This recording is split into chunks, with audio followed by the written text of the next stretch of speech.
first thing is the great question on South Africa, Jörg, is when is the reform moment? What anticipating it accurately.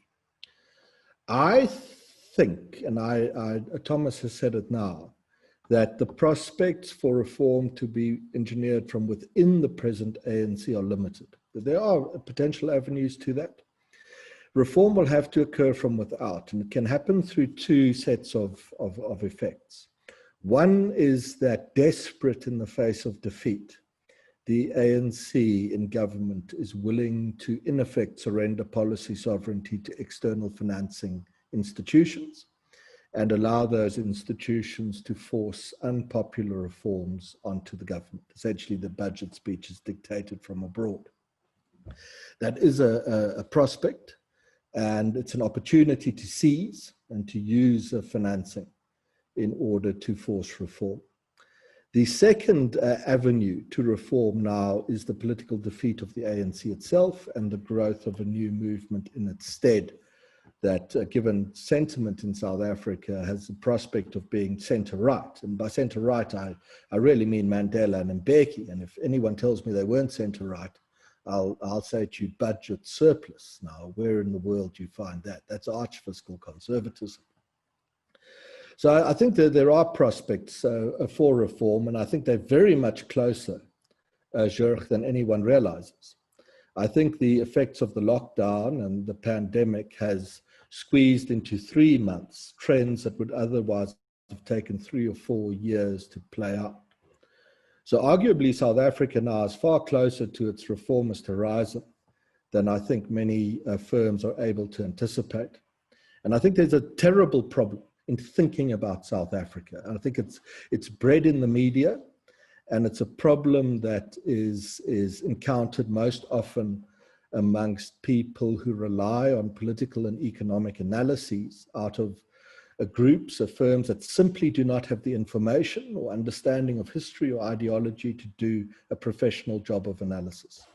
And for example, anyone who suggested that Nasrec was a great reform window simply did not know what they were talking about. They didn't have access to the facts.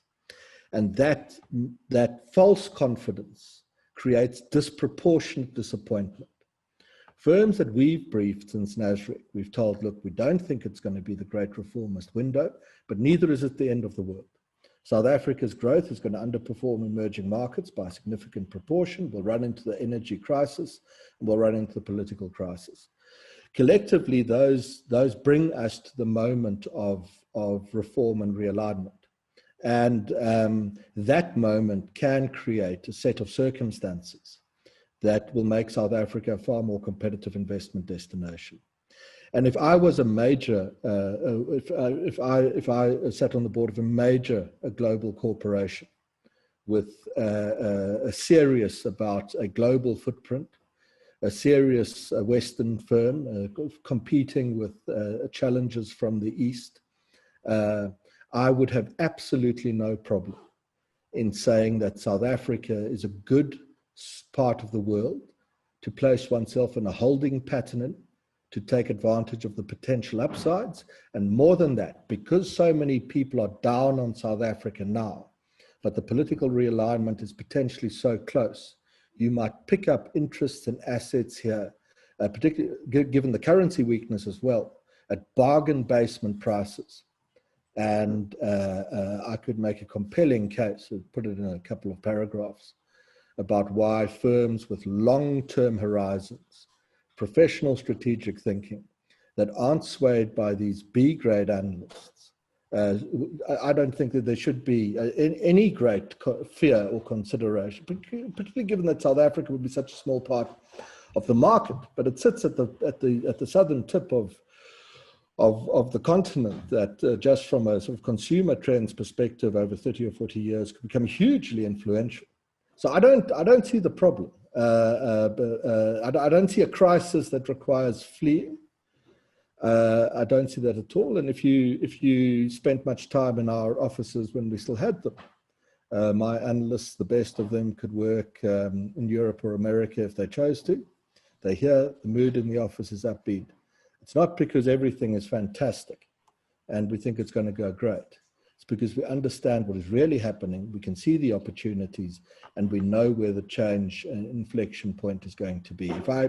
I'll stop in a minute for you, Thomas and Evelyn. If I read in the archives, so to speak to my senior and more experienced colleagues who did this kind of work in the 1970s and 80s and in the early 1990s, the position is very similar. They could see the potential upsides. They could see the reform moment. There was a whole lot of misguided fear-mongering being tossed around that completely swayed perceptions of many groups and investors, ultimately all false. I think South Africa stands at a similar window if you've got a long-term horizon and you can withstand some short to medium-term setbacks. I don't see any reason why you shouldn't be here.